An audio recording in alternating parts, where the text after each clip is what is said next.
Bonjour à tous. Ça y est, c'est le Bonjour. direct, c'est le grand jour. On voit les gens qui commencent à s'inscrire, on va attendre un petit peu. On a déjà 40 participants, on a à peu près 250 inscrits, donc on va attendre que tout le monde arrive. En tout cas, Écoute, ben, merci déjà. non, non, je t'en prie. Pendant que les gens sont en train de, je vois en même temps, donc je salue, si tu me le permets, un certain nombre de nos clients, puisque c'est quand même grâce à eux qu'on peut sortir un peu tous ces chiffres Tout aussi à fait. croisés. Donc j'en profite là, voilà, de saluer Eric de Bras Droit des Dirigeants, Stéphane de Curie Hub, voilà ceux que je vois arriver, naturellement Régis, la compagnie des déboucheurs. Donc voilà, écoute, pendant que les uns les autres arrivaient, j'en profitais pour saluer quelques-uns. Cool, cool, cool. Non, non, vraiment, on est super content déjà qu'on a eu un intérêt énorme envers cette enquête. Donc ça nous donne envie de travailler tard les soirs, d'avoir un peu des cernes pour arriver à vous donner un petit peu des indicateurs pour vous en sortir dans le développement de vos enseignes. Parce que c'est l'ère de la guerre, hein. Comment performer aujourd'hui sans avoir d'indicateurs. Bien évidemment, oui, il y aura un replay, mais après, effectivement, je m'adresse à Virginie.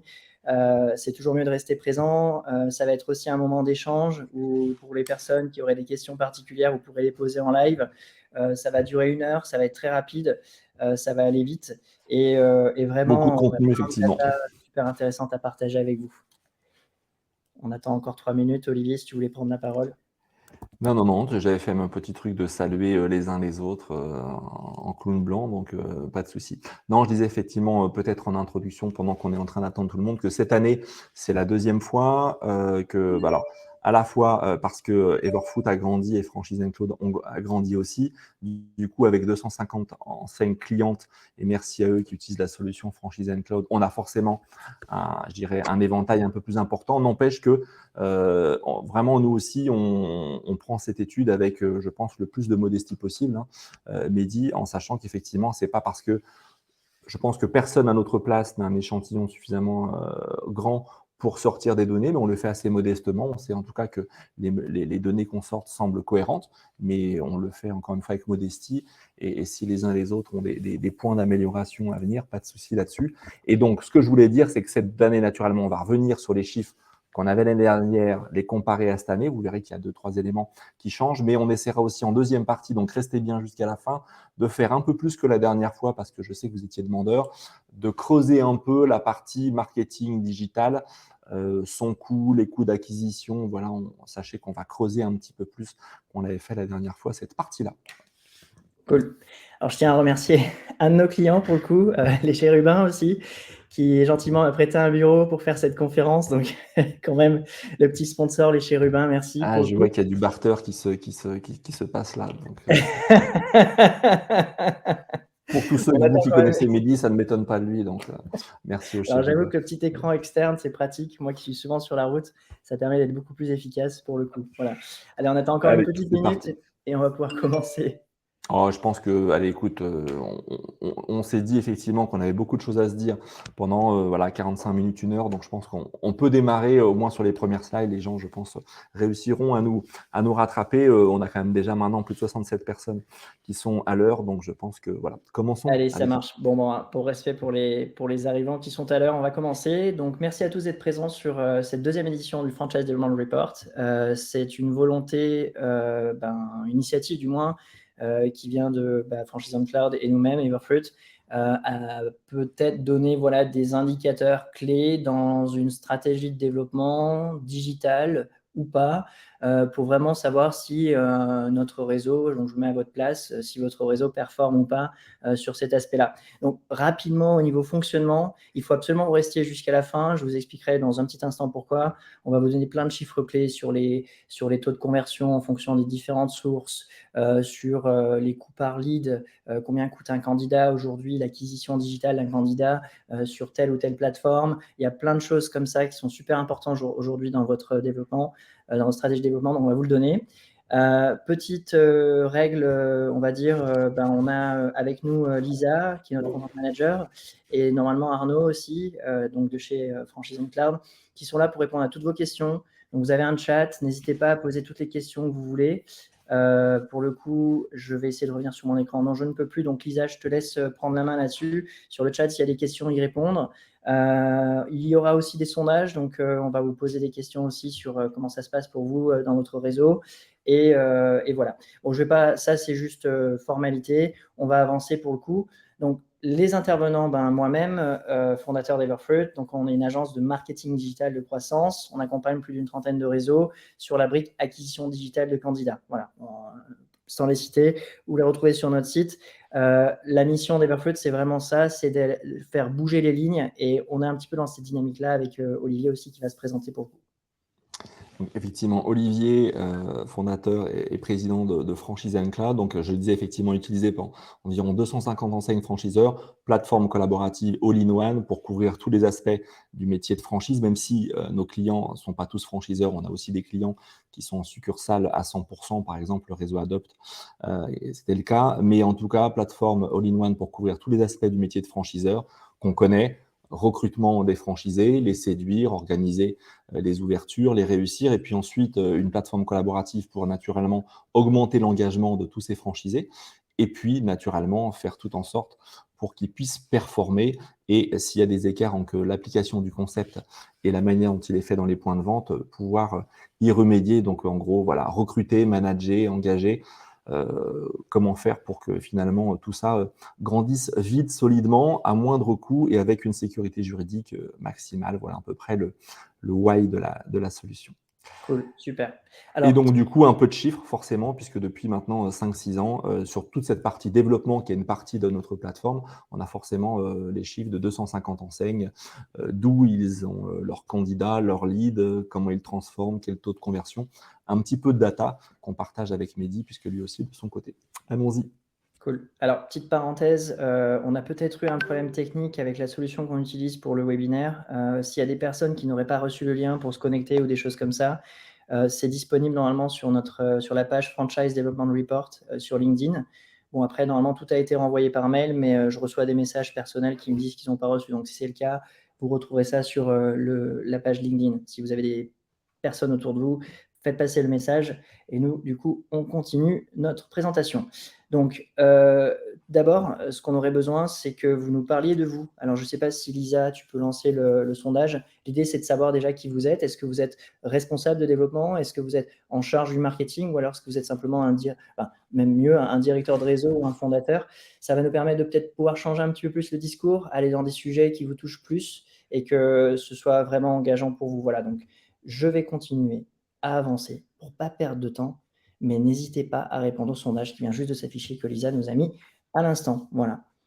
Promis, on suit en même temps ce qui est indiqué dans le chat, donc on saura faire à peu près les deux et noter en même temps qui est là, même si, comme on vous l'a dit, on a reconnu quand même pas mal de gens. Je souhaitais saluer aussi effectivement les représentants de l'Obs, de TLF, de l'officiel de la franchise. Voilà, je vois des noms, je ne vais pas tous les citer, mais je sais qui est qui derrière. Effectivement, ils nous ont en tout cas donné aussi un certain nombre de leurs chiffres, donc on a pu aussi voir la pertinence de tout ça. C'est quand même un monde où tout le monde se parle, et voilà, je voulais en tout cas le noter. Exactement. Alors, pour le coup, je ne peux pas voir les sondages puisque je vais essayer d'avancer en fonction des réponses. Si Olivier, tu peux me les donner, ou Lisa, pour pouvoir justement après rebondir là-dessus. Je continue d'avancer sur la prochaine slide de mon côté. Hop. Alors, voilà. Donc, pour vous expliquer un petit peu le sommaire, 7 principaux axes de ce webinaire. Déjà, c'est de revenir sur le marché de 2022, savoir comment s'est passé d'ordre général. Alors, on va aller rapidement là-dessus, puisque vous savez tous un petit peu ce qu'il en est. On va parler des sources d'acquisition de candidats, d'où viennent aujourd'hui les candidats à la franchise en 2022. Je répète que cette enquête est portée sur l'année 2022, c'est-à-dire qu'elle ne porte pas sur l'année 2023 qui vient juste de commencer. Ça peut faire sens, mais effectivement, c'est bien de le redire. On va parler des taux de conversion, quels sont les canaux qui convertissent le plus, la temporalité des candidatures, à quel moment il y a le plus de candidatures dans l'année, les coûts par lead et par signature de contrat. C'est des indicateurs qui sont super importants que vous devez connaître aujourd'hui dans vos stratégies de développement. Le ratio en fonction de différentes sources, différentes campagnes digitales, en termes de qualification de lead, c'est-à-dire combien de prospects sur temps je dois avoir sur telle source pour vraiment tomber sur un prospect qualifié, un candidat qualifié. Voilà. Et on terminera bien sûr sur les bonnes pratiques pour continuer à performer sur les prochains mois. Et on vous expliquera un petit peu des nouvelles choses que nous, on teste avec Franchise Cloud qui peuvent être justement pertinentes et performantes. Voilà. Est-ce que sur les typologies des personnes qui sont présentes sur le webinaire, Olivier, tu pourrais nous dire un petit peu les réponses sur le sondage? Alors, je dirais dans la partie sondage, principalement effectivement des responsables, soit des patrons effectivement d'enseigne ou soit des responsables de développement comme on peut effectivement l'imaginer. OK, super. Allez, on passe sur la prochaine slide. Donc, Pour les tendances effectivement 2022. Mehdi, je te laisse. allez, super. Bon, après ça, c'est des chiffres clés que heureusement, la fédération française, met à disposition, donc ça ne vient aucunement de nous. Donc merci pour, mise à disposition de ce genre d'informations. On constate effectivement que, bon, il y a des sensibles évolutions, sur l'année 2022 par rapport à 2021. D'ordre général, je trouve qu'au moins à notre point de vue, nous, marketing, et Olivier, tu pourras compléter, l'année 2022 est une année qui était en début de mutation, on va dire, où nous, du moins au niveau acquisition digitale de candidats, on ressent plus les effets sur cette année que sur l'année 2022. Mais effectivement, c'était une année, même si elle était instable, le fil commençait à se dérégler, mais c'était quand même relativement stable par rapport à 2021. Est-ce que tu as quelque chose à rajouter là-dessus, Olivier? Oui, très rapidement pour qu'on garde le rythme. Mais moi, ce que je dirais, c'est que je me rappelle d'un très vieux monsieur qui était responsable d'une grande franchise, qui me disait le pire quand on est franchiseur, c'est effectivement quand il y a déjà une situation économique qui se tend. Donc le risque de devenir entrepreneur est plus important. Donc les gens se demandent si vraiment c'est le moment de devenir entrepreneur. Et que quand la crise n'est pas encore arrivée, parce que finalement un certain nombre de salariés sont encore en place et donc du coup sont pas encore entre parenthèses sur le marché des gens qui cherchent à devenir franchisés. On a un peu juste ce moment-là d'un entre-deux et qui finalement les choses se tendent. Et si on pouvait dire deux choses, hein, c'est que clairement à la fois il y a une plus grande concurrence parce qu'effectivement les réseaux continuent de se développer, mais on peut très bien dire que dans le volume en tout cas des candidatures, les moins 25-30% qu'on avait vu l'année d'avant, heureusement n'ont pas continué de s'aggraver, mais on est toujours si on compare l'avant Covid à maintenant, on est quand même sur une différence de 20 à 30% de candidatures en moins. Je pense et j'espère pour tous nos clients que c'est vraiment dû à ce moment qui est particulièrement clé, encore une fois, où il y a une conjonction de deux éléments, à la fois une crise qui arrive et qui inquiète tout le monde, et des gens, entre parenthèses, qui ne sont pas encore poussés ou contraints à devenir entrepreneurs, parce qu'il y en a une partie des gens qui sont dans cette cible-là. Voilà ce que je voulais dire, de manière un peu provocante peut-être, mais je crois assez réaliste. Alors effectivement, ça nous pousse sur la question, est-ce que vous pensez tous, donc on a à peu près une centaine de personnes, n'hésitez pas à répondre, est-ce que vous pensez que le nombre de candidatures a augmenté en 2022 par rapport à 2021? Et pendant qu'on pose cette question, je réponds du coup à Régis qui me demande effectivement est-ce que c'est les chiffres spécifiques à la franchise. Non, c'est bien effectivement le sens franchise, je vais dire dans son sens anglo-saxon, hein. Bien évidemment, quand je sois licence de marque, affiliation, enfin voilà.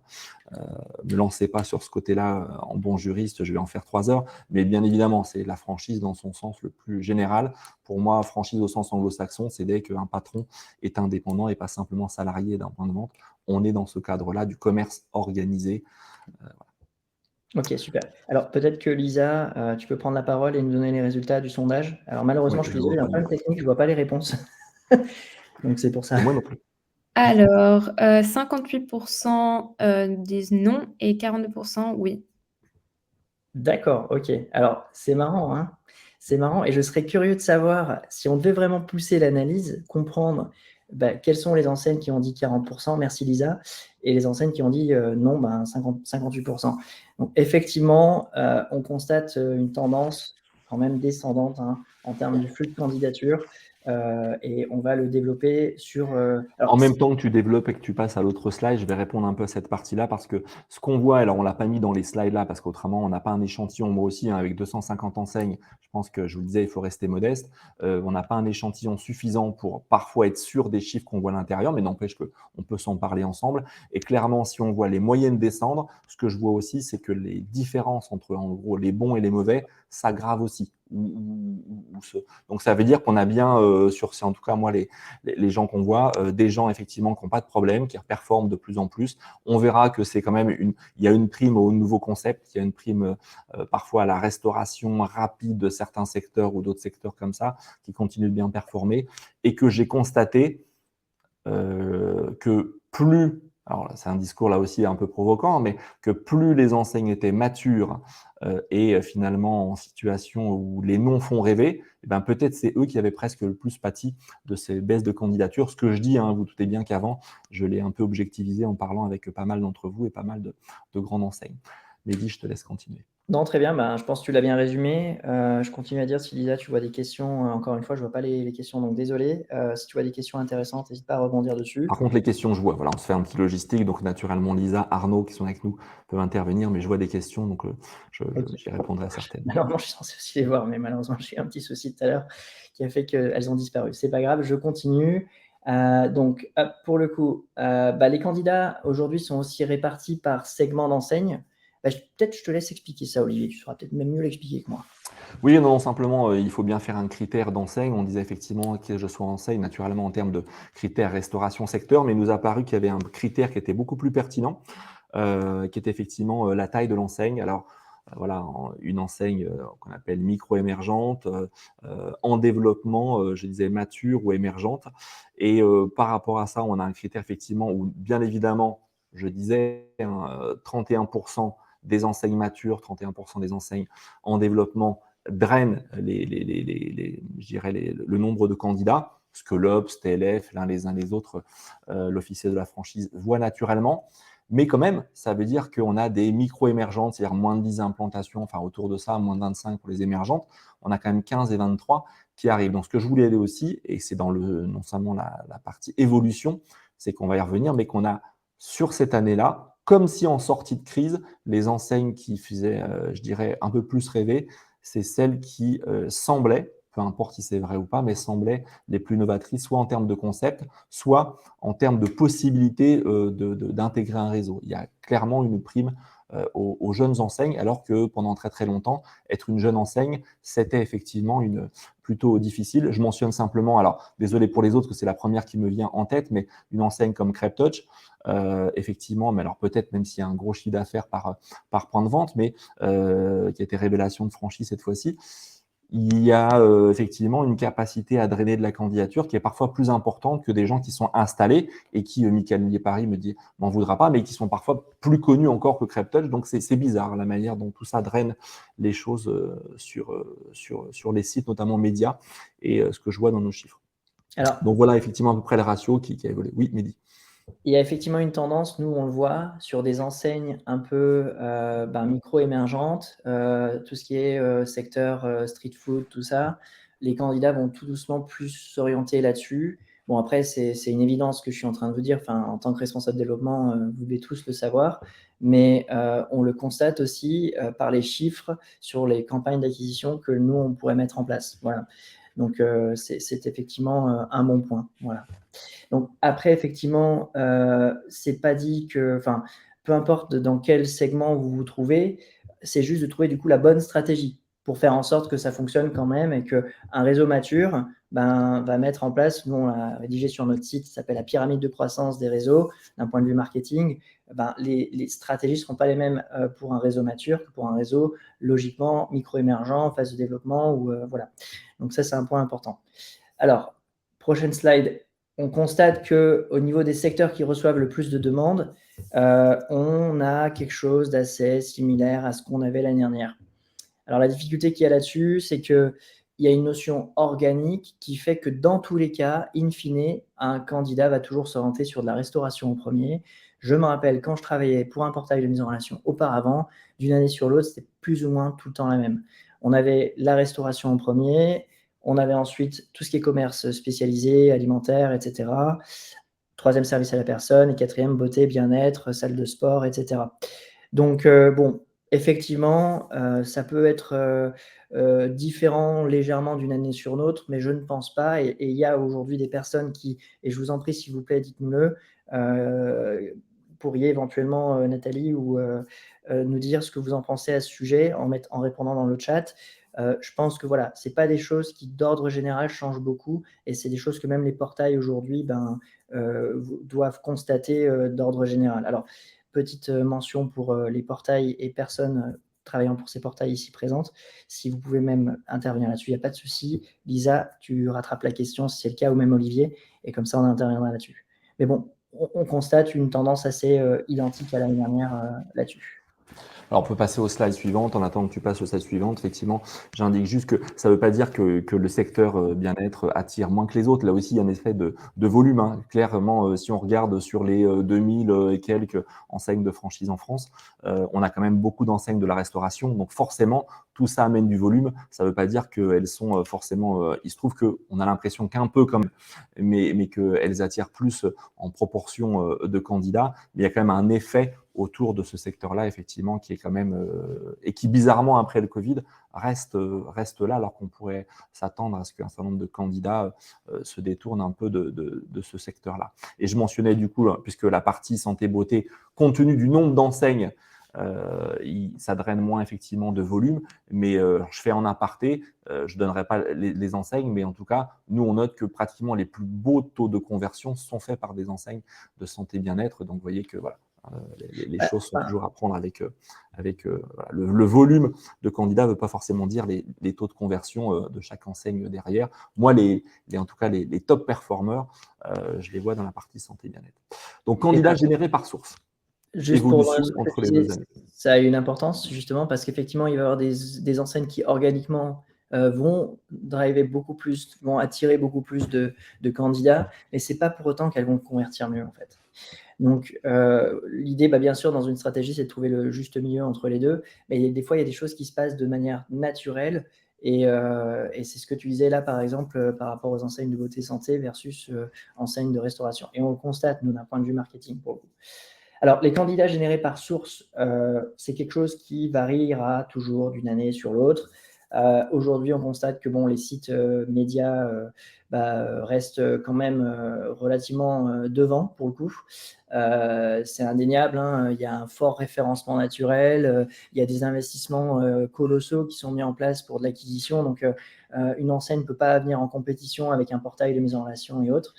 Après, cela veut dire qu'on peut toujours aussi diversifier les sources d'acquisition, ce que les enseignes font de plus en plus, et du coup venir se positionner sur leur site enseigne avec du SEO, du référencement naturel, avec de l'acquisition digitale, etc. Voilà, donc peut-être aujourd'hui, les chiffres, je ne vais pas vous les lister, vous les avez en face de vous, mais on voit qu'il y a une nette, il y a des évolutions sur certains secteurs. Sur le site des enseignes, petite baisse pour le coup. Le marketing digital direct, alors je tiens à préciser que bien sûr, c'est essentiellement avec les stats de Everfruit couplés à ceux de franchise directe. Donc, on a de plus en plus d'enseignes de notre côté, donc c'est normal que les chiffres varient aussi un petit peu. Voilà. Mais ce n'est pas un souci. Tu es toujours chez Franchise Direct. Toi, tu as indiqué à tout le monde que voilà, ce n'était pas un secret que tu étais chez Franchise Direct avant. C'est le stress du direct avec mes excuses, Franchise on Cloud. J'aurais été sympa, j'aurais pas relevé pour tout le monde, ça aurait pu passer crème, comme disent les jeunes. Tant pis pour toi. Donc, allez, je reprends la main là-dessus en te disant effectivement marketing digital direct. Une progression, de plus en plus d'enseignes y vont et de manière, on peut le dire, de plus en plus professionnelle. Ça, c'est ce qu'on note.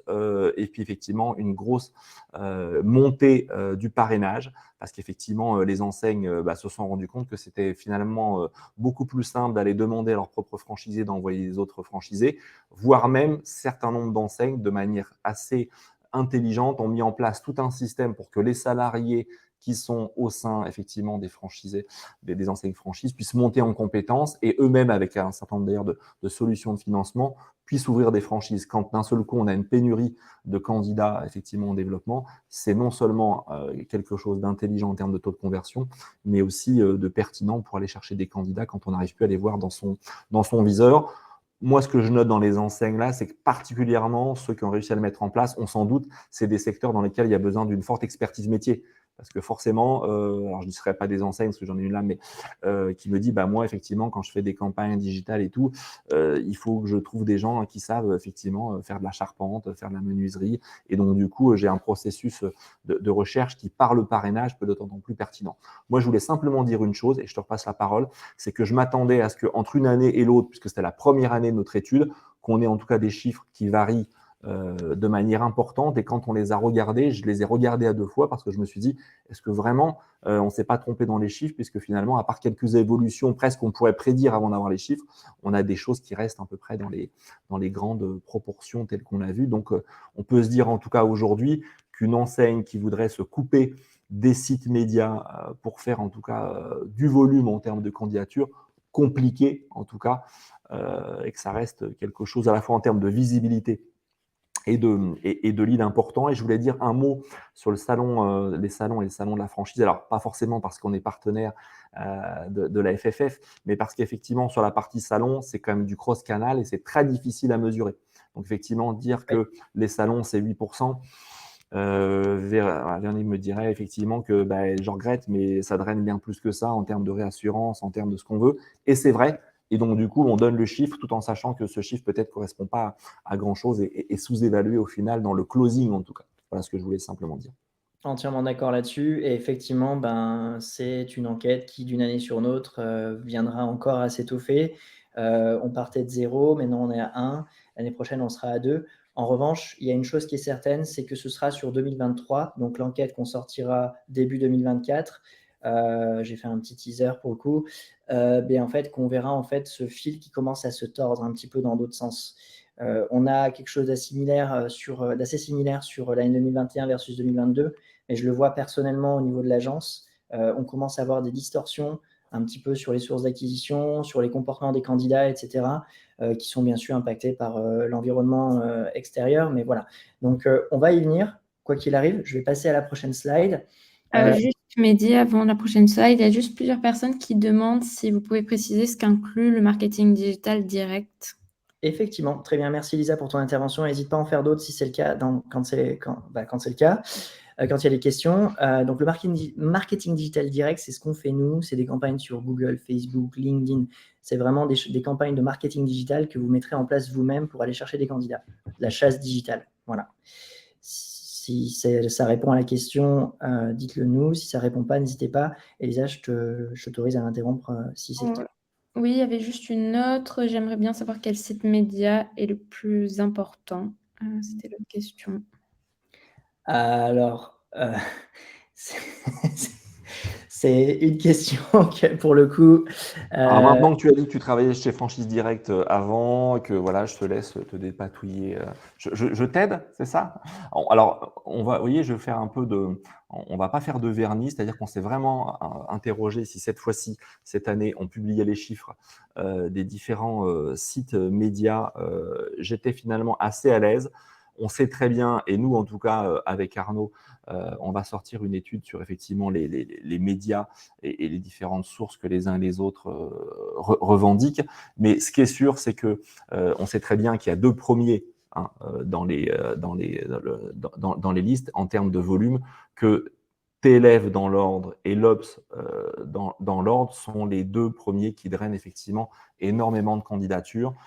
Que l'officiel de la franchise, par sa politique de contenu, de podcast, tout ça, effectivement, a un positionnement un peu différent, mais valorisant. Et puis, je dirais, les autres, même si effectivement on a des nouveaux entrants avec What the Franchise, l'Express, effectivement, qui apportent un ton différent, on a quand même, en termes de volume, les deux premiers que j'ai indiqués. Et par contre, je ne rentrerai pas dans cette partie-là pour vous dire lequel est le plus performant entre les deux. Pour vous dire la bonne raison, c'est que quand je regarde les chiffres, j'ai juste à vous dire deux choses, et que moi-même je m'étonne, c'est qu'ils se cannibalisent peu. Je vais y arriver. Ça veut dire que quand j'ai des clients qui ont à la fois TLF et l'Obs, eh bien bizarrement, je m'attendrais à ce que les candidats aient fait les démarches sur les deux, et finalement pas tant que ça. Alors je ne sais pas comment l'Obs et TLF pourraient me dire les uns les autres comment ils y arrivent, ou c'est juste le fait. Je pense tout simplement le candidat internaute, quand il va en ligne, quand il a fait une demande sur un site, il ne fait pas la même sur l'autre site. Donc voilà, je vous invite, ça fait presque discours commercial, mais en tout cas, ce qui est sûr, c'est qu'il n'y a pas de cannibalisation entre les deux, et qu'en tout cas, en termes de taux de conversion, parce qu'en termes de volume, je crois que les chiffres, ils sont disponibles un peu partout, mais en termes de taux de conversion, je ne vois pas, moi, des grandes différences entre les deux. Plus exactement, je vois des différences importantes, mais qui sont souvent liées à des positionnements d'enseigne, plus ou moins besoin d'un apport important, tel secteur, plus ou moins avec expertise et tout. Donc, c'est plutôt sur ce registre-là. Voilà. Alors, ce que je pouvais dire. Peut-être tu peux compléter un peu, mais… Ouais, je vais compléter et compenser, on va dire, en étant très neutre, on va dire. La première chose, c'est que comme je travaille pour un portail, ça, je sais un petit peu les classements, etc. On peut dire que les deux que tu as mentionnés sont très bien assis, mais plus que bien assis même, sur le référencement web, et sur tout ce que je disais en amont, sur les investissements qui sont mis en place pour les clients. Donc pour moi, je l'ai toujours dit, un portail, et je vais plus loin dans ma réflexion, ça reste très important d'avoir au moins un portail dans sa stratégie parce que vous aurez souvent des candidats que vous ne retrouverez pas vous-même. Parce que c'est comme par exemple quand vous cherchez à vendre votre bien vous-même autour de vous, si vous avez un appartement et que vous le mettez par exemple sur Le Bon Coin. Vous n'aurez pas forcément les mêmes typologies de personnes qui vont vous contacter. Ou un exemple concret, lorsque moi je recrute au niveau de l'agence, puisqu'on est dans le recrutement, je n'aurai pas les mêmes candidats sur LinkedIn que je vais avoir par exemple sur Welcome to the Jungle. Et on retrouve les mêmes phénomènes. Donc demain, si je n'étais plus présent sur Welcome to the Jungle, ce serait un problème pour moi parce que effectivement, en termes de recrutement, je n'aurais pas les mêmes profils. Donc c'est important quand même d'être présent. Et effectivement, en termes de classement, je pense qu'ils ont été largement mentionnés et je pense que j'ai complété et compensé ce que Olivier disait. Voilà. Après, très sincèrement, si vous contactez ces portails en question, en amont, vous avez toujours un Media Kit qui vous donne les stats dont vous avez besoin. Voilà.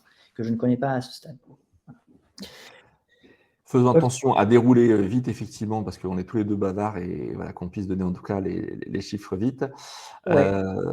Vas-y, Alors, allez, rapidement, j'interviens pas sur cette slide-là, comme ça, effectivement, on avance. Hop. ouais, voilà. Donc, très simplement, sur le tableau général des conversions, on est sur quelque chose de un petit peu meilleur que sur l'année 2021 parce qu'on était post-Covid. La machine est repartie. Il nous faut aujourd'hui, en 2022, à peu près 55 leads pour signer un candidat. On est sur des taux de conversion d'à peu près 10% pour les 20 meilleures enseignes. Donc, on a de meilleures conversions que 2022. Après, le taux de conversion moyen, c'est celui-ci. Le taux de conversion moyen en 2022, c'est 1,9% des candidatures que vous recevez. Et je vous laisse intervenir là-dessus si vous voulez dans le chat, si ça vous semble cohérent. Et Lisa m'interrompre si c'est le cas, s'il y a des questions. Mais voilà, c'est vraiment les stats qu'on retrouve sur 2022. Et je vois que c'est des statistiques qui sont vouées à vraiment changer sur 2023, puisque là, déjà, sur le premier quarter, sur le premier trimestre, on a des petits changements. Ouais. Et encore une fois, je disais, avec en tout cas une augmentation, ce qu'on appelle l'écart type, pour ceux qui aiment les mathématiques, qu'effectivement, entre la moyenne veut dire encore quelque chose. Elle bouge un petit peu, mais il y a une vraie différence entre les meilleurs et les moins bons. Moi, ce que je peux dire, en tout cas, je ne sais pas si on peut dire la même chose, ça dépend tellement du type d'enseigne et tout, mais quand je suis une enseigne, alors à part si j'ai vraiment là aussi une enseigne qui a plus de 10 000 candidatures par an, qui est installée dans 4 000 points en France, forcément que son taux de conversion va être aussi bas parce que du coup, c'est forcément la différence entre les gens qui arrivent et les gens que je signe. Donc tout ça influe, mais j'ai tendance à dire qu'une enseigne, si elle se dote des bons outils, des bonnes agences, voilà, ou d'ailleurs qu'elle le fasse toute seule, si elle fait 4%, c'est que forcément, elle fait son job de manière bien.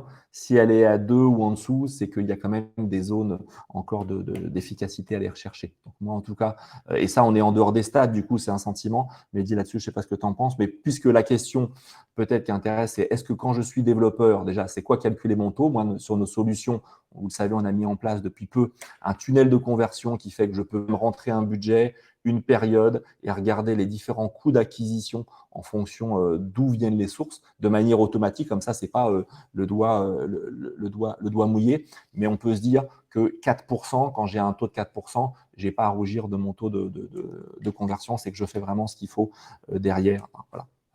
Oui, effectivement, c'est important pour analyser chacune des étapes du tunnel pour voir un petit peu là où le bas blesse. Il y avait des questions, Lisa, ou pas? Oui, donc il y avait une question, tout secteur confondu. Donc, est-ce que c'était tout secteur confondu? Oui, ce ratio-là, il est forcément tout secteur confondu. Et alors, du coup, pendant que tu changes et que tu lances le sondage, moi, je vois peu de différence dans ces chiffres-là entre les secteurs. Je vois des différences, mais encore une fois, l'échantillon n'est pas suffisamment large, donc je me méfie de ce qui peut sortir là-dessus. Je vois des différences entre les segments d'enseignes dans les taux de conversion.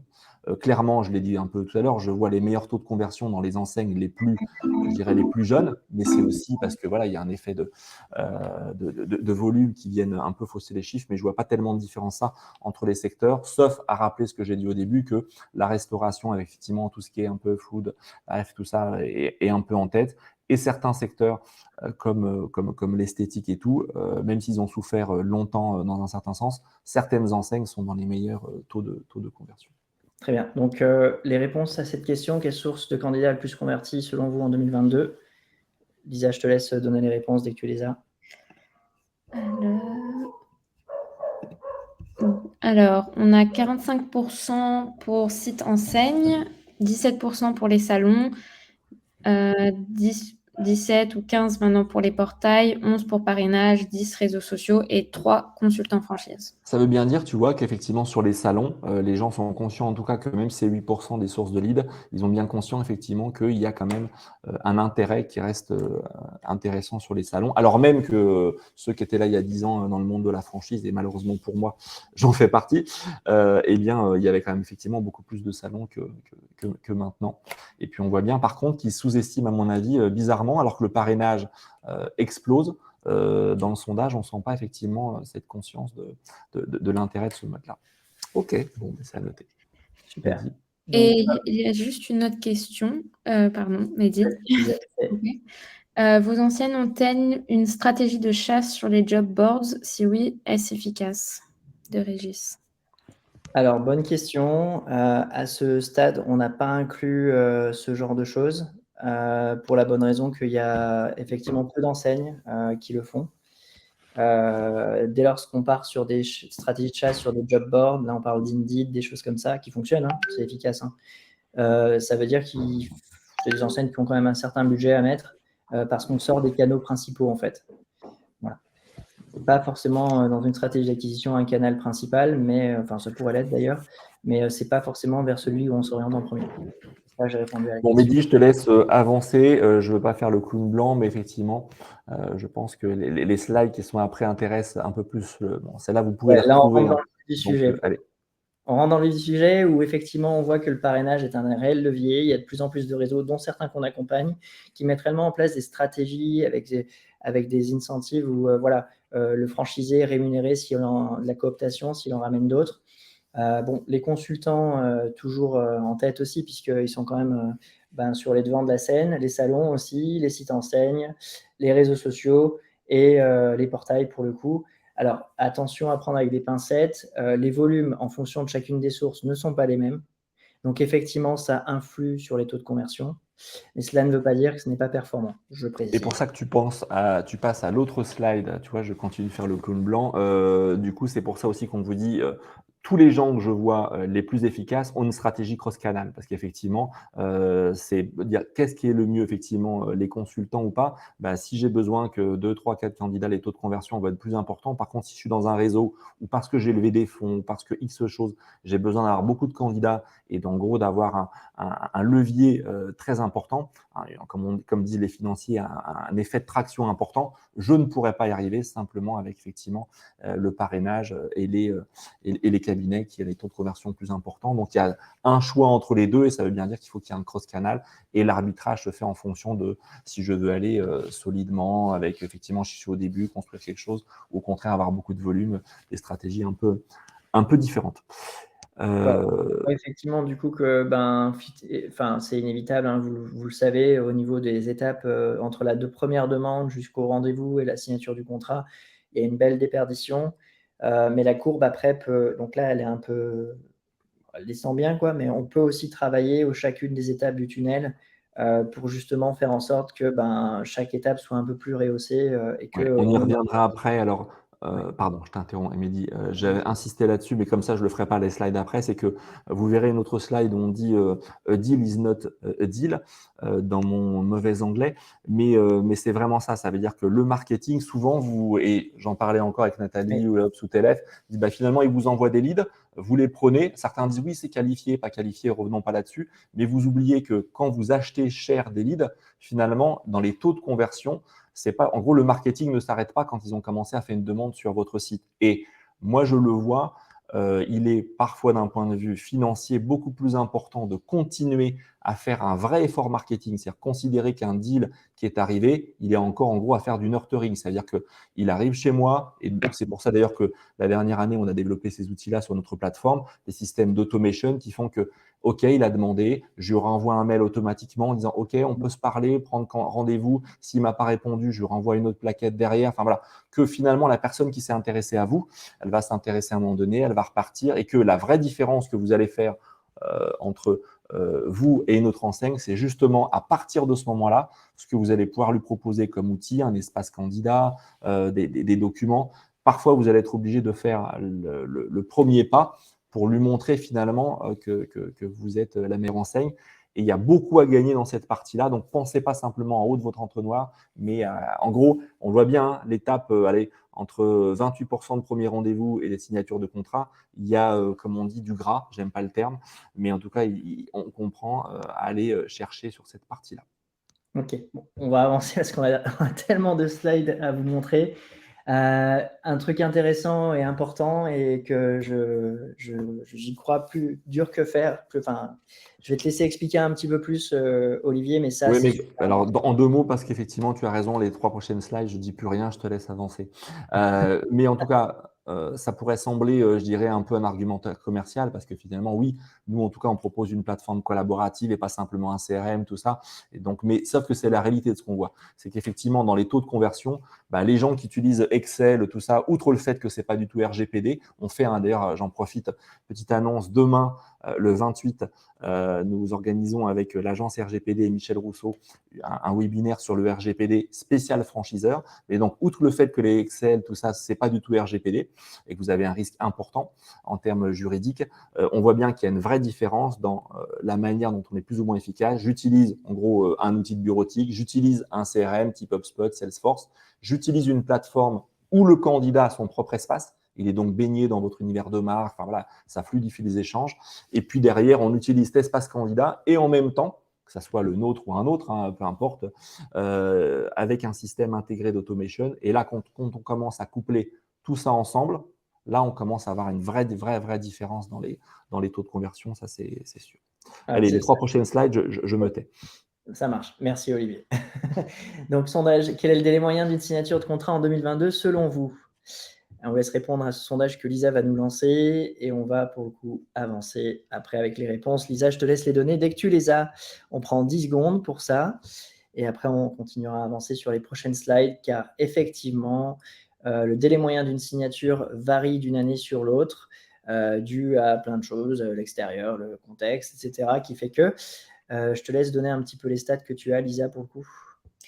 Alors, 42% pour 9 mois, 36% pour 10 mois et 23% pour 8 mois. Ok, donc on constate effectivement que les délais se sont rallongés. Alors, qu'est-ce que nous, on révèle à ce sujet? Donc, bah tiens, Olivier, pas si puni que ça, je te laisse le dire, puisque c'est toi qui as bossé sur principalement là-dessus. En 3 mots, simplement dire qu'on se doute bien qu'effectivement que le contexte économie se tend, que les banques n'apportent pas les choses, que les locaux commerciaux sont plus difficiles à chercher. Voilà, en 2 mots, on comprend. On le note dans nos chiffres, mais je dirais on n'a rien d'intelligent à apporter sur le sujet. Simplement, ça veut dire quoi? Ça veut dire que forcément, dans ce temps et dans ce coût des candidats, forcément que ça augmente le coût, parce que si je mets plus de temps pour avoir un candidat et que je commence à calculer le coût des développeurs et tout ça, au final, ça alourdit un petit peu la facture. Hein. Effectivement, voilà. Donc après, encore une fois, avec des outils, des méthodologies, des méthodes, vous pouvez effectivement aller redescendre un petit peu, faire descendre cette temporalité, bien qu'effectivement, ça ne change rien au fait que les banques, des fois, prêtent plus difficilement, etc., etc. Et qu'il y a des choses externes que vous ne contrôlez pas, mais pour celles que vous contrôlez, vous pouvez agir. Alors, la saisonnalité des recherches autour de la franchise, elle avait changé à la suite du Covid. On avait remarqué effectivement qu'il y avait des belles mutations. Là, on retourne sur quelque chose d'assez classique. Les temps forts sont généralement en mars, février-mars avant le salon. On va avoir janvier, juillet, août. Juin, effectivement. Le mois de janvier, en début d'année, est un gros mois. Et puis après, ça redémarre à la rentrée septembre. Voilà, on est sur quelque chose en 2022 qui était assez stable, bien qu'effectivement, on constate ici qu'il y avait eu un petit changement en 2021 suite au Covid, qui fait que là, je pense, si je vous remontre une courbe en 2023, on est sur quelque chose d'assez similaire là-dessus. Voilà. Alors, pour le coup, que considérez-vous comme étant le plus grand défi pour vous en tant que franchiseur cette année? Alors ça, c'est important. C'est un petit sondage que Lisa va vous mettre à disposition, pour qu'on sache un petit peu ce que vous en pensez là-dessus. Alors, restez présents parce que le reste des stats deviennent un petit peu plus précises, on rentre plus dans le détail. Et bien sûr, on devrait finir d'ici 15 minutes à peu près. On va faire en sorte de respecter le temps. Lisa, je te laisse reprendre la main et nous dire un petit peu les résultats que tu as concernant cette réponse. Que considérez-vous comme étant votre plus grand défi en tant que franchiseur? Presque à 80%, trouver des franchisés qualifiés et investis. 14% soutenir les franchisés au quotidien. 8% communiquer efficacement avec eux. Et aussi, on a un 2% de personnes qui partagent dans le chat. J'attends toujours les canaux marketing digital direct pour la franchise. Ils arrivent juste après. Donc voilà. Ok, merci pour vos réponses. On nous invite à continuer, visiblement. Ouais, voilà. Alors effectivement, on nous invite à continuer et effectivement, on rentre dans le vif du sujet. Donc, la première chose que vous devez être capable de faire aujourd'hui pour votre réseau, c'est de savoir calculer votre coût par lead. C'est un indicateur qui va vous permettre, comme on le dit souvent, on l'a dit dans d'autres webinaires avant, de pouvoir connaître justement les performances de vos campagnes, c'est-à-dire combien j'investis, combien de leads je génère et combien ça me coûte. Voilà. Donc ça, c'est quelque chose qui est un indicateur qui varie à chaque fois d'un mois sur l'autre en fonction de la saisonnalité des candidatures et qui varie aussi d'une année sur l'autre et qui vous donne justement un indicateur. Si vos coûts augmentent, ça veut dire que vous avez moins de contacts peut-être, et s'ils baissent, ça veut dire que vous avez peut-être plus de contacts. Voilà. Bon, il y a plein d'autres choses que ça déclenche. Je ne veux pas rentrer dans le détail là-dessus, mais c'est un indicateur que vous devez absolument connaître. Et donc, les coûts d'acquisition moyens, alors je ne sais pas qui c'est qui le demandait, mais on l'a juste là, sur les courses d'acquisition payantes. Alors, attention, ceci exclut les portails de mise en relation et autres sources digitales d'acquisition pour lesquelles nous n'avons pas forcément la data. Nous, on l'a mis à disposition, c'est notre data à nous, ou sur Facebook, on va plus être autour de 15 € par lead. On constate une évolution par rapport à 2021 et malheureusement, cette évolution continue à être là en 2023 pour plein de raisons que je pourrais citer. Et effectivement, voilà, sur LinkedIn, pareil, on était à 89 € en 2021. En 2022, on est à 130. Et sur Google, pareil, une petite augmentation sympa aussi pour le coup, puisqu'on était à 51 € sur Google en 2021, on est à 80 € par lead en 2022. Et ça comprend tout secteur confondu pour le coup. Voilà. Donc ça donne une petite idée, effectivement, le lead arrive, alors, il est loin effectivement d'être contractualisé, on avancera un peu derrière. Petite remarque, naturellement, ça ne veut pas dire que Facebook est moins ou plus intéressant que les autres, hein, parce qu'effectivement, à chaque fois on me dira, mais c'est pas qualifié. Ce qui compte au final, c'est combien je dépense pour un contrat signé venant d'une certaine source. N'empêche qu'on a quand même des choses. Ça veut dire quoi aussi? Ça veut dire que quand j'investis sur du LinkedIn qui peut être très intéressant, qualifié, par exemple nous, puisqu'on fait un certain nombre aussi de recherches pour certains clients, en Belgique, en Suisse, on s'aperçoit effectivement que LinkedIn fonctionne très très bien, alors que les mêmes enseignes, quand elles font des stratégies en France, parfois ça fonctionne moins bien. Donc ce qui est sûr, c'est quand j'investis sur du LinkedIn, il faut bien le faire.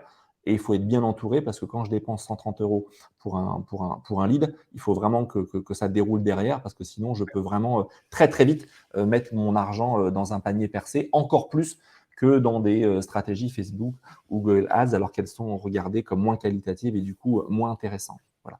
La seule remarque que je pouvais, en forme de warning, apporter sur le sujet.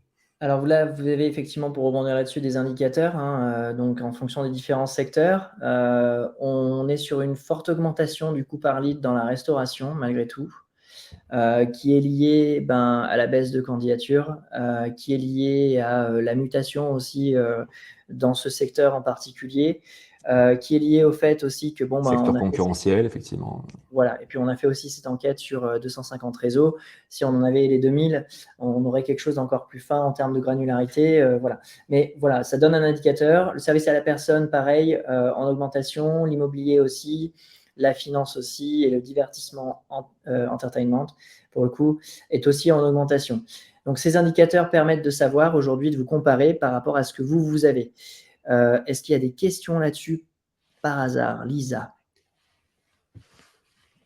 Non. Rien pour… Pardon, Lisa. Okay. Je suis en même temps les questions avec Lisa. Bon, ça marche. Allez, bah, écoute, on va gagner du temps. Je vais avancer sur le reste. Maintenant, le coût d'un contrat signé. Donc, on observe effectivement via le marketing digital que nous, on se positionne entre 2 600 et 6 000 € pour un candidat. Donc, effectivement, ça comprend toutes les campagnes digitales qui seront mises en place pour aller chercher un candidat qui aura signé. En général, on sera sur quelque chose d'un petit peu plus supérieur puisque c'est une approche globale, en fait, pas forcément via le digital.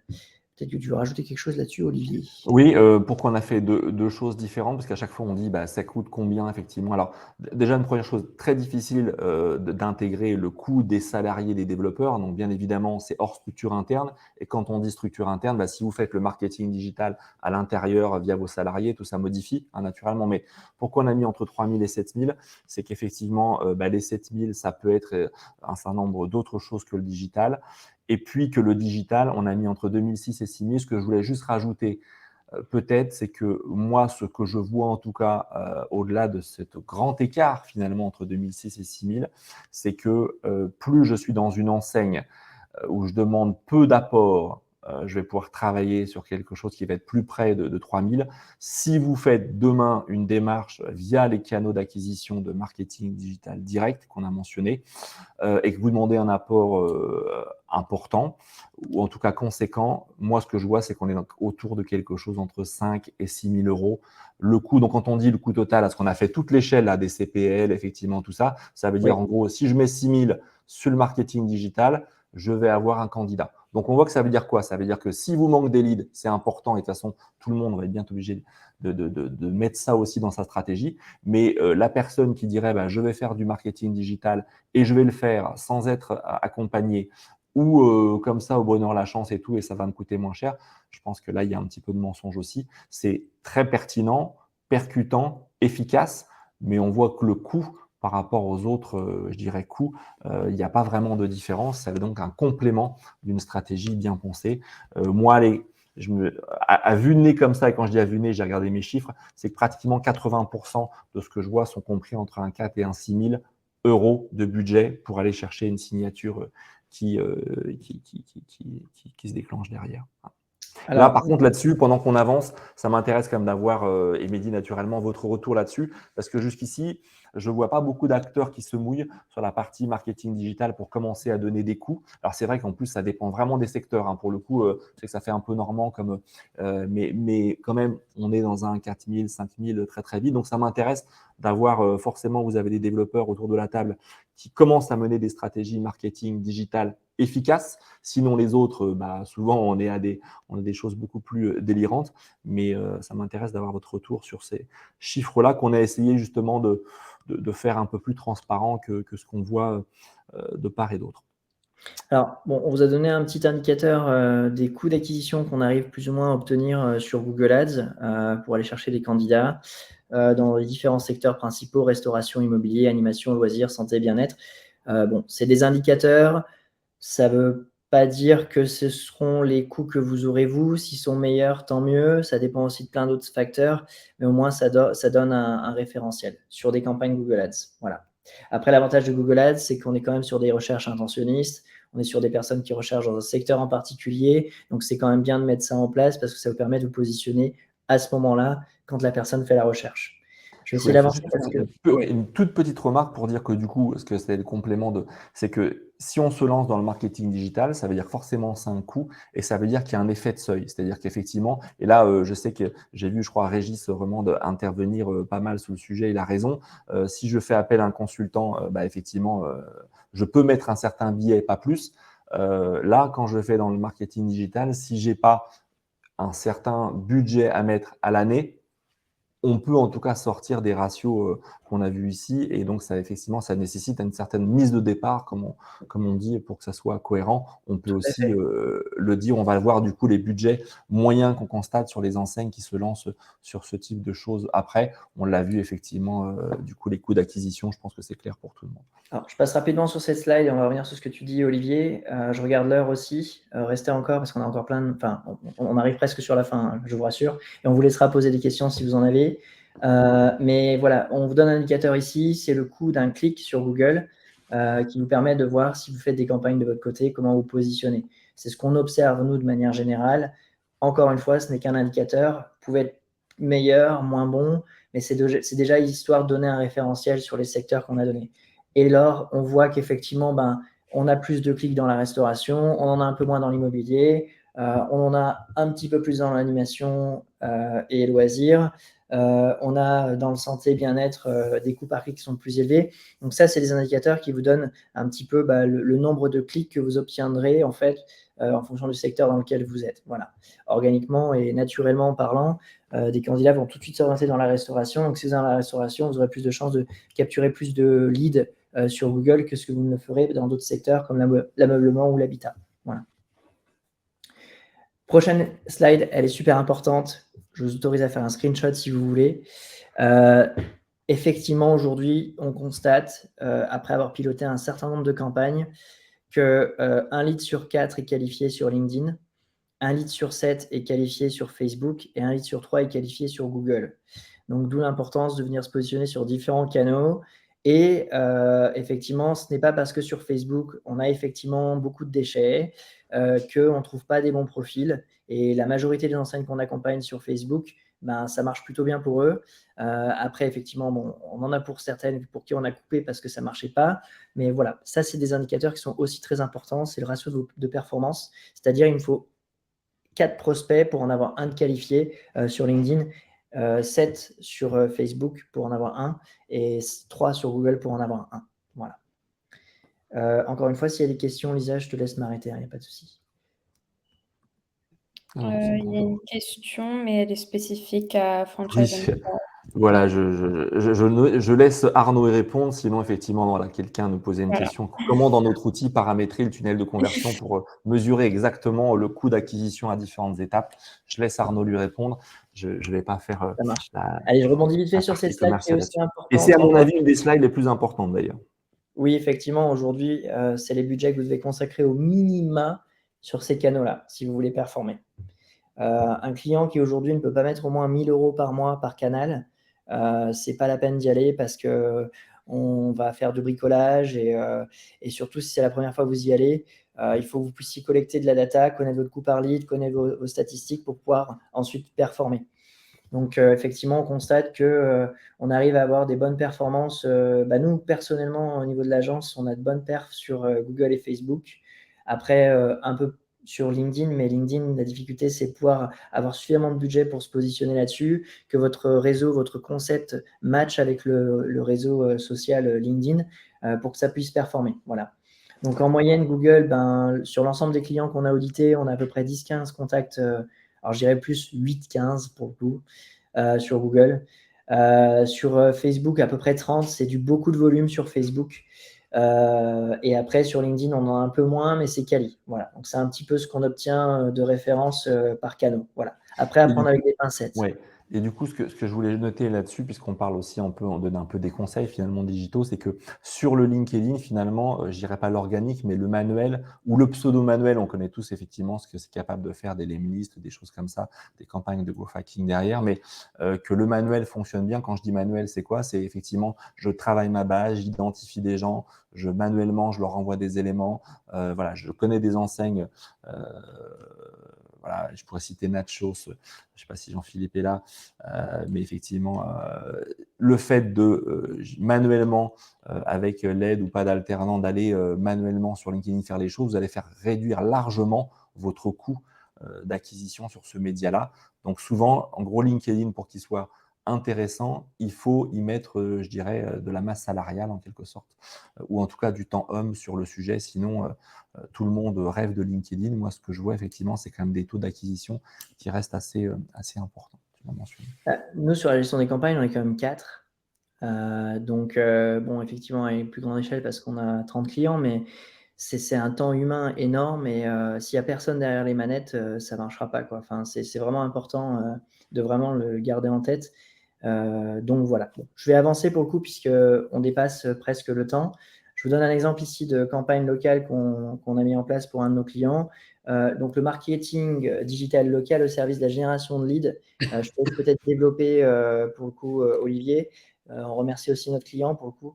Ouais, je voulais faire un focus là-dessus. Alors du coup, on a mis en place Habitea, effectivement, on aurait pu mentionner. Alors moi, je vais plutôt parler, sans donner les chiffres, mais des enseignes comme Mobalpa ou comme Monoprix. Je ne sais pas si Ludovic est avec nous, mais en tout cas pour qui on fait ces campagnes. Je voulais insister sur le fait que le marketing digital direct, il est aussi au service de la génération de leads géolocalisés. Et je pense que là-dessus, il y a des choses sur lesquelles vous exploitez pas assez. Ça veut dire que, j'imagine, je suis une grande enseigne, je suis présent un peu partout, je vais recevoir des leads de l'Obs, de TLF, tout ça, des uns des autres, sauf qu'au final, sur ces gens qui vont arriver, combien vont être disponibles sur une certaine zone? Eh bien, le fait de passer, je vais prendre un exemple par Facebook, va vous permettre de dire, et non seulement en Europe, en France comme en Europe, avec les mêmes outils, que vous cherchiez un franchisé à Valencia, Madrid, Bruxelles, Charleroi ou Reims, c'est les mêmes techniques et vous allez du coup pouvoir dire, OK, je fais une campagne Facebook ou autre, mais parlons de Facebook, sur une certaine zone avec un certain nombre de critères et je vais faire en sorte que 20 km, 30 km à la ronde, je tape jusqu'à temps que j'ai des gens en face. Et là, du coup, souvent quand on pense digital, on ne pense pas géolocalisé ou on ne pense pas local, on ne pense pas terrain. Et j'insiste là-dessus parce qu'on a des choses qui commencent à donner de très, très bons résultats sur 2 axes. Vous êtes une petite enseigne et vous dites, bah, moi, je veux me développer, mais je vais commencer à me développer autour des agences qui sont déjà existantes. Et donc, du coup, ça fait un buzz de fond de terrain. Et donc, du coup, c'est parfois une bonne stratégie plutôt que d'aller trouver 3 implantations à l'autre bout du territoire qui vont vous coûter un peu de déplacement et un peu de temps homme. Et puis, naturellement, pour les enseignes qui sont un peu pour vous de partout et qui se disent, peu importe si je vais mettre un budget un peu plus cher, mais si je tape sur une zone de 20-30 km, alors que c'est une ville assez importante, ça va gagner. Dernière chose, puisque je parlais de l'Europe, même si vous êtes une marque super importante, j'en mentionnais quelques-unes, donc imaginons que je ne mentionne pas celle-là, mais vous n'êtes pas forcément connu dans un autre territoire. Et donc, du coup, l'investissement média que vous auriez à faire pour avoir les 5-6 premières implantations dans un nouveau territoire, vous pouvez, en tout cas, à mon avis, le faire de manière beaucoup plus efficiente en utilisant les réseaux sociaux, le marketing digital dans un point de vue localisé. Puisqu'on dit ça, ça veut dire quel budget à nouveau? Bah là aussi, on retombe sur des budgets même qui sont un peu supérieurs. Ça veut dire que je pense qu'il faut compter entre un 7 000 à 8 000 euros. Parfois, on a des super bonnes surprises, hein, mais gardons en tête ce chiffre-là pour se dire, OK, je fais appel au marketing digital local pour aller m'implanter dans cette zone-là parce que je sais que plus je vais aller vite m'implanter ici, plus derrière, ça va faire d'autres choses. Donc, à vous de voir ce qui est pertinent en termes de budget, mais ne passez pas à travers du marketing digital au service d'une stratégie très géolocalisée. Effectivement. Et donc, du coup, je voulais terminer sur 2 slides. Donc, la première chose, c'est comment structurer le parcours de vos candidats. Donc, effectivement, et surtout le marketing de votre réseau, ça va passer par des campagnes de notoriété pour justement élever la notoriété de votre réseau, par de la presse, être présent sur des portails aussi, mais qui vont aussi permettre de faire de l'acquisition et donc, du coup, de diversifier avec les portails votre source d'acquisition en étant présent sur du Google, du LinkedIn, du Facebook, même de la prospection automatisée comme des fois on fait sur LinkedIn.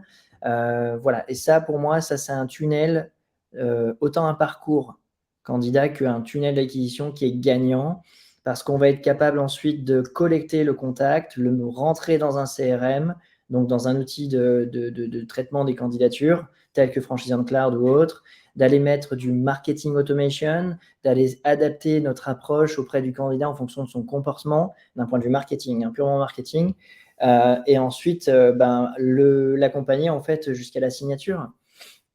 J'ai dernièrement rencontré un réseau qui faisait du webinaire en fonction des différentes étapes de décision du candidat. Ils avaient réussi à segmenter un peu leur base de données candidats, ceux qui étaient prêts à signer dans 3 mois, ceux qui c'était un projet pour dans 6 mois. Ça, il faut que vous ayez une stratégie derrière.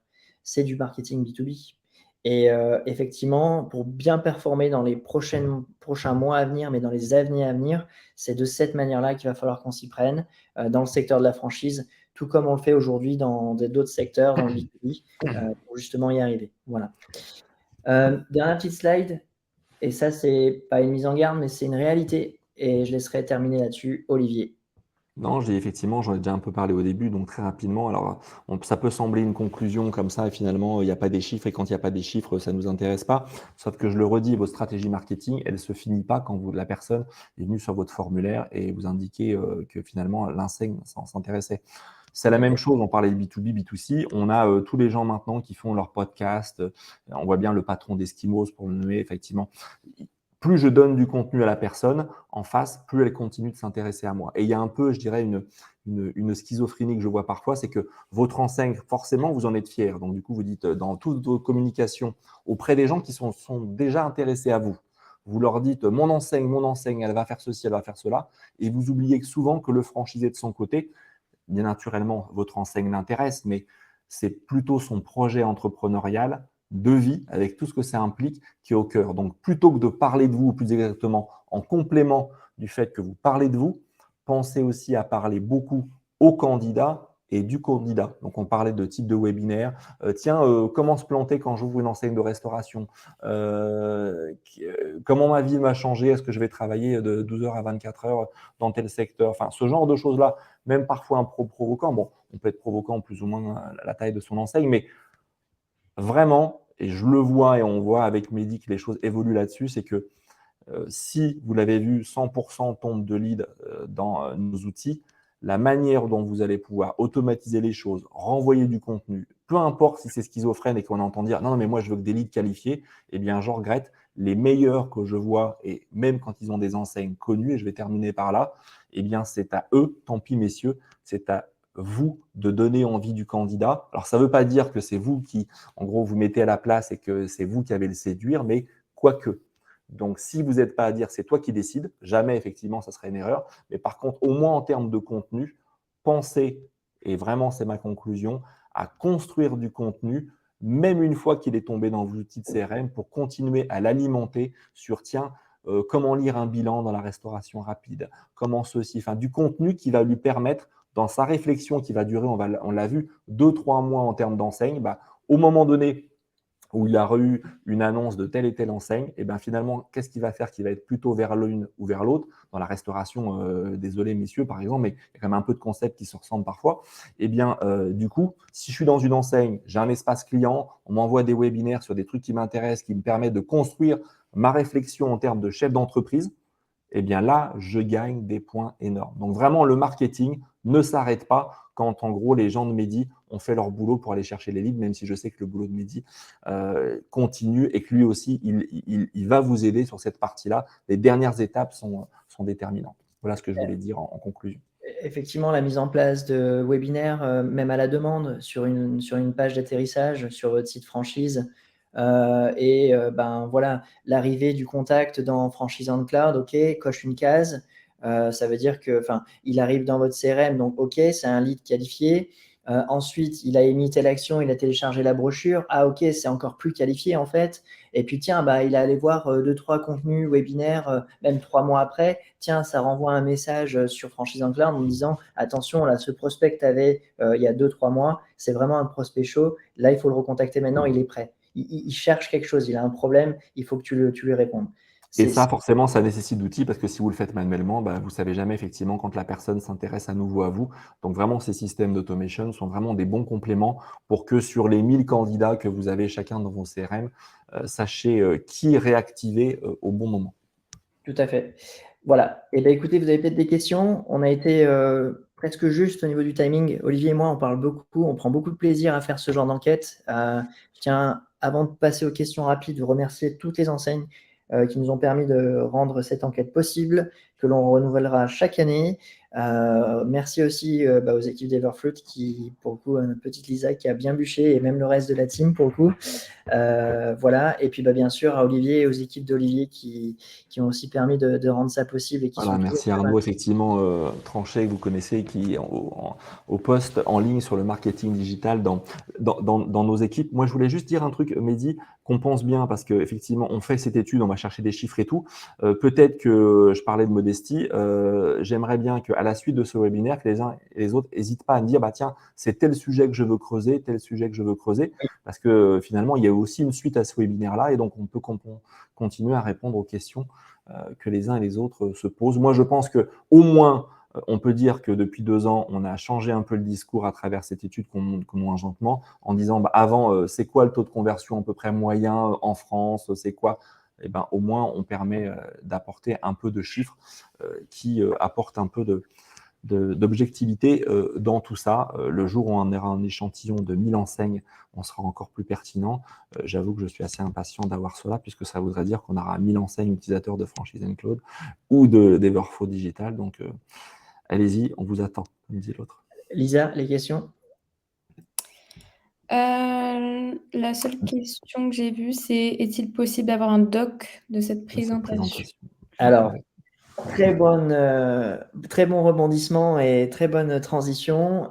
Donc, effectivement, on vous remercie tous d'avoir participé à ce webinaire. Et pour ceux qui sont restés jusqu'au bout, eh ben, on va vous envoyer en fait le nouveau Franchise Development Report 2023, qui est l'enquête en fait. C'est un livre d'à peu près une 40aine de pages qui recense toutes les statistiques qu'on vous a données là, et même plus en détail pour certaines.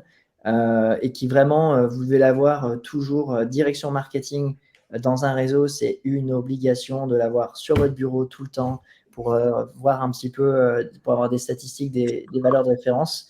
Et même directeur de réseau, responsable de développement, fondateur d'un réseau, c'est super important. Et ce sera mis à disposition gratuitement à tous les participants de ce webinaire. On vous l'envoie, alors peut-être demain, voire lundi, pour le coup. Et après, pour ceux qui ne se sont pas présentés pour le webinaire, on laissera un petit peu l'exclusivité pour ceux qui ont participé jusqu'au bout. On l'enverra sur la fin de la semaine prochaine. Voilà. Donc, encore une fois, s'il y a des questions, n'hésitez pas avant qu'on ferme ce webinaire. Et puis, Je crois que tout le monde est en train de nous saluer gentiment et nous remercier avec des mots un peu sympas, effectivement, sur l'exercice auquel on est les premiers en France à s'adonner. Donc, encore une fois, avec toutes les réserves que nous-mêmes, on se met quand on voit des chiffres. Mais je crois que les principales tendances sont là et sont, encore une fois, largement partagées avec les différents acteurs des médias ou autres. Et je voulais simplement à nouveau les saluer, David Prost, Nathalie, effectivement, Emmanuel Delaney, enfin voilà, on les connaît tous, ils sont sur le pont à votre service aussi tous les jours. Voilà. Eh bien écoutez, je pense qu'au bout d'un moment, avoir des merci, au revoir, je comprends qu'il n'y a pas de questions. Et donc du coup, on vous dit très bonne journée à tous. Et puis le replay, comme a dit Mehdi, il arrive vite. Et puis prenez contact avec Mehdi, prenez contact avec mes équipes, avec moi-même. On est là pour vous accompagner et faire en sorte que votre enseigne grandisse vite. Alors, juste avant qu'on ferme, Lisa, je te demanderai juste d'écrire l'URL du site qui est dédié à cette enquête, sur lequel vous pourrez aussi télécharger l'enquête vous-même pour des personnes proches que vous connaissez, qui voudraient le revoir, ou alors visionner le replay. Vous aurez la possibilité de voir les deux. C'est très simple, c'est franchise-development en anglais, on n'a pas eu le choix, le domaine n'était pas dispo, le reste, en français, franchise-development.fr. Et vous retrouverez donc l'enquête de 2022, donc de 2021, donc de l'année dernière. Et on met ça à jour à partir de demain lundi, où vous aurez la nouvelle version qui sera disponible au téléchargement. Et ça, c'est Lisa et le reste de l'équipe que je remercie encore énormément parce qu'ils ont été hyper efficaces sur la mise en place de ce webinaire, qui le mettront à disposition. Voilà. En tout cas, merci à tous. Si vous avez des questions, Olivier et moi, on est à votre disposition. On n'est vraiment pas là pour, c'est pas une approche commerciale ou quoi que ce soit. C'est pour faire bouger les lignes. Donc, si vous avez des questions, n'hésitez pas à retrouver nos coordonnées sur LinkedIn ou sur notre site, nous appeler. Ce sera vraiment un plaisir pour moi personnellement, du moins, de pouvoir répondre à vos questions sur vos problématiques de recrutement de candidats à la franchise. Voilà. À bientôt. Bonne journée à tous. Merci pour votre participation.